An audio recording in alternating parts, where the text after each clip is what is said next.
Hello and welcome to this week's City Council Synopsis segment.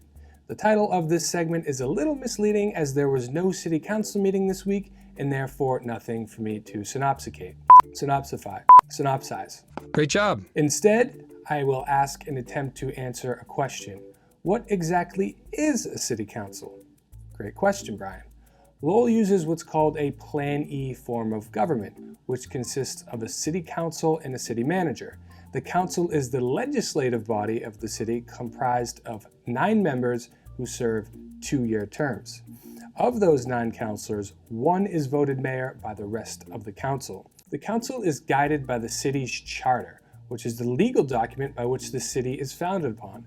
Consider it the local version of the U.S. Constitution. The council is in charge of hiring the city manager, who oversees the city's day-to-day operations. In addition, the council hires a city clerk, who serves as an administrator for the council, and a city auditor, who is responsible for managing much of the city's finances. The city council votes on proposed budgets, bonds, grants, ordinances, and much more. Any member of the council can bring forth a motion for the rest of the council to vote on. The passage of a motion requires a majority vote. Motions are generally presented in the form of requests to city staff, departments, or subcommittees and involve a variety of issues. An example of some recent motions are a request for the city manager and solicitor to develop an ordinance to increase fines for illegal dumping, a request for the city manager to look into an ordinance regulating Airbnb in the city, and a request for the zoning subcommittee to look into information defining in-law apartments in the city. I mentioned earlier that the city of Lowell operates using a Plan E form of government, which uses an all-at-large election process. Every 2 years, the top 9 candidates with the most votes are elected, regardless of what part of the city they live in. This all-at-large election process is the cause of much controversy. Most cities operate electing a mix of at-large and district-based councilors.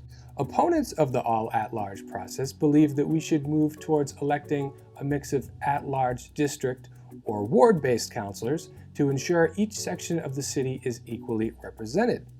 Supporters of the all-at-large election process argue that for a Plan E government form to work, councilors need to do what's best for the city as a whole and not just for the district in which they would represent. At the end of the day, the city council's most basic and fundamental function is to represent you. Not some of you, not most of you, all of you. You can vote them in and you can vote them out. So if you're like me and you want to be represented by people who share your values and beliefs, do your research, go to the meetings, vote, and most importantly, watch City Council Synopsis every week on LTC News. Well, that's all I have for today. I hope this was at least mildly helpful for some of you. If there are any errors in my presentation, I apologize.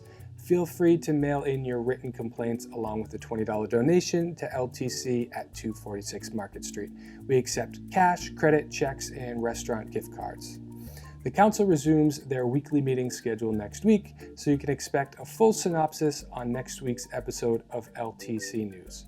Thank you for watching. Back to you, Al.